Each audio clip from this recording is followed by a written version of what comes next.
Tahapan linked account. Untuk setting linked account, maka yang dipilih adalah klik setup. Kemudian lanjutkan ke linked account.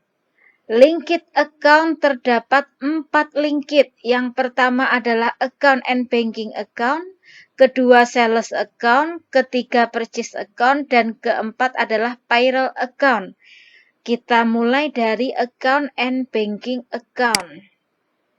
Di tahapan linked yang pertama, asalkan daftar akun yang kalian buat itu sudah benar, maka di sini tidak ada yang perlu kalian rubah. Terkecuali jika ada akun yang salah. Untuk yang pertama, current earning, otomatis ke income summary, karena current earning tadi dirubah menjadi income summary. Return earning tetap ke return earning, historical tetap ke historical, elektronik ke elektronik, undeposit fund ke undeposit fund. Jika benar, oke. Kemudian dilanjut ke linked yang berikutnya, yaitu sales account. Sebelum kita melanjutkan ke sales account dan purchase account, coba kalian simak penjelasan mengenai linked account berikut ini. Untuk linked account, di bagian sales dan purchase, terdapat 2 akun yang wajib diisi dan terdapat beberapa akun yang tidak wajib diisi. Kebetulan poin-poinnya adalah sama. Berikut poin yang sama adalah yang pertama freight, itu artinya angkut. Deposit ini artinya uang muka, yang ketiga diskon ini potongan harga, dan yang keempat ini late adalah denda lambat bayar. Perbedaannya adalah jika di linked sales, segala sesuatu yang ada di sini, yang menjadi objek di sini, dipandang dari segi pendapatan. Sedangkan kebalikannya dari sales, di purchase, segala sesuatu yang ada di sini akan dipandang sebagai beban. Sekali lagi, di sales, memandang sesuatu yang ada di sini, memandang objeknya ini adalah sebagai pendapatan, sedangkan di purchase, memandang objek ini sebagai beban. Sebagai contoh adalah freight. Freight itu angkut. Di sales dianggap sebagai pendapatan angkut. Bahasa Inggrisnya adalah freight collected. Kebalikannya, purchase dianggap sebagai beban. Kalian lihat beban angkut di situ adalah freight paid. Yang berikutnya deposit, uang muka. Sales, dia memandang sebagai pendapatan, maka yang dimaksud adalah deposit collected atau pendapatan uang muka. Sedangkan di purchase dianggap sebagai beban, deposit paid artinya uang muka dibayar di muka. Kemudian discount. Karena ini di sales, maka pilih sales discount. Kemudian di purchase, pilih purchase discount.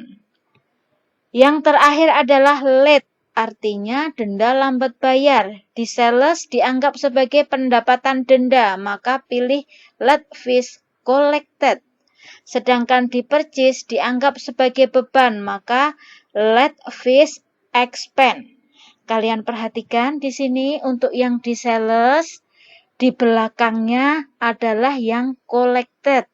Sedangkan yang di purchase, di belakangnya yang dipilih adalah antara expense atau paid. Ini sama-sama dianggap sebagai beban. Sekali lagi, yang di sales cara mudahnya adalah pemilihannya adalah yang belakangnya ada kata-kata collected. Sedangkan yang di purchase, di belakangnya ada kata-kata expense atau paid dengan objek yang sama. Sekarang kita kembalikan ke Mayop. Kita kerjakan di linked yang ke 2, yaitu sales account. Yang wajib ini otomatis atas adalah account receivable, bawah cash in bank. Kemudian yang sunnah, freight. Yang diminta adalah freight collected. Di daftar akun ada atau tidak? Ternyata ada, maka lingkitkan menjadi freight collected.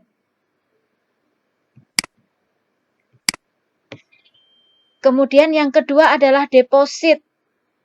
Yang diminta adalah deposit collected. Di soal ada tidak daftar akunnya? Ternyata tidak ada. Yang ketiga adalah diskon. Di sales berarti mintanya adalah sales diskon. Ternyata ada, maka lingkitkan menjadi sales diskon.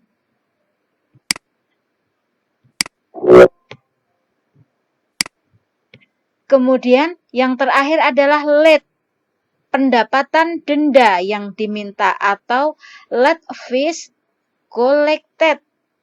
Ternyata ada, lingkitkan. Late fees collected. Nah, ini adalah lingkit yang ada di sales. Yang wajib account receivable atas, bawahnya cash in bank. Kemudian yang tidak wajib, freight-nya freight collected, diskonnya sales diskon, kemudian late-nya late fees collected. Sekali lagi, yang bagian tidak wajib sesuai dengan daftar akun yang diminta ada atau tidak. Selesai, lanjut ke lingkit yang ketiga. Purchase lingkit account. Atas account payable, bawah cash in bank. Yang pertama, tidak perlu diisi karena di sini adalah sistem konsinyasi atau titipan.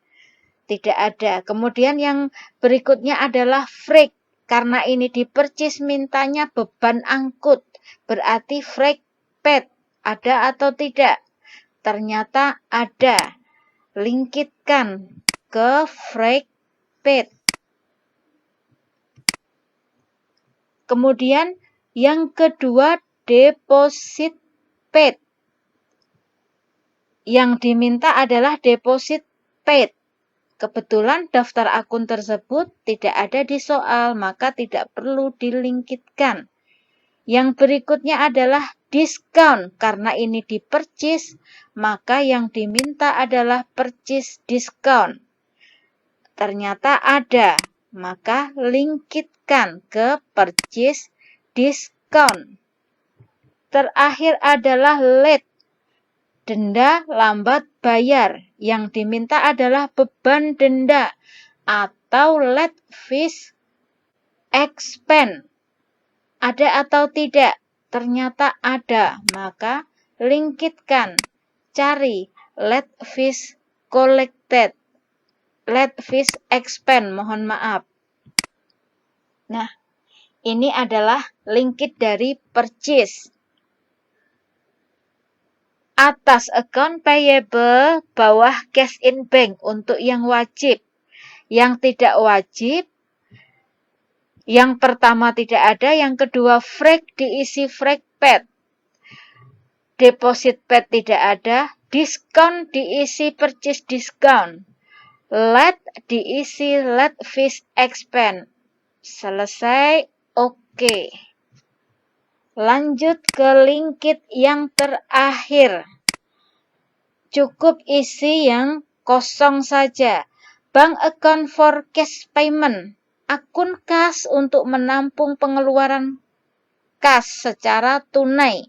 Berarti secara tunainya menggunakan kas kecil, secara pengeluaran dengan cek menggunakan cash in bank. Berarti di sini yang dipilih adalah petty cash.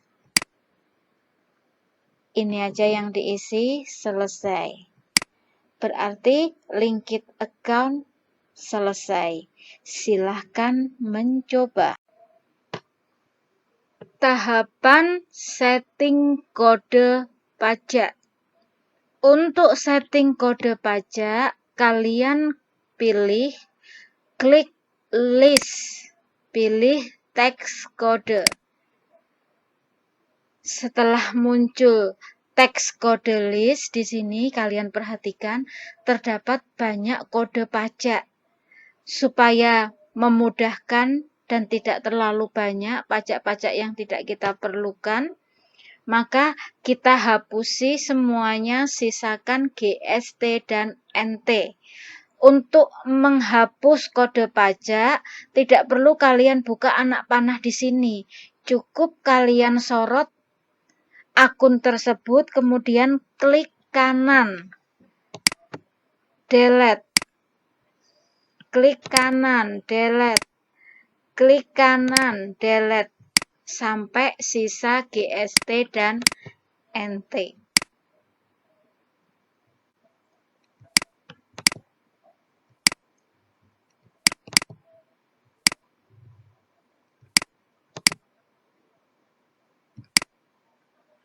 Setelah sisa GST dan NT, sekarang kita setting GST.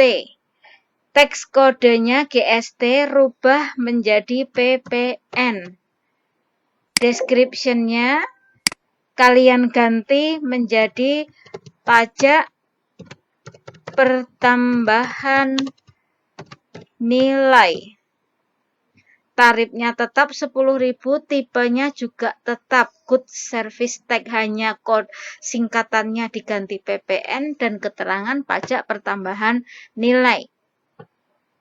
Linked account for tax collected.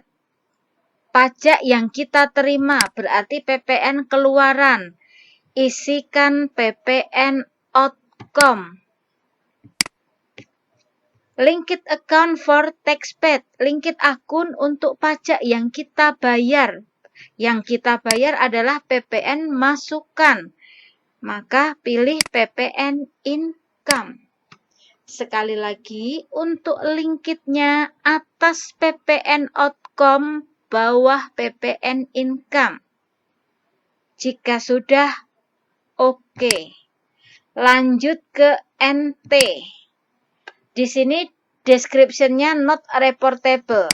Kita ganti menjadi tidak kena pajak. Linked-nya pun sama. Tax collected berarti PPN outcome. Tax paid isi PPN income. Atas PPN outcome, bawah PPN income. Oke. Selesai untuk setting kode pajak. Silahkan mencoba.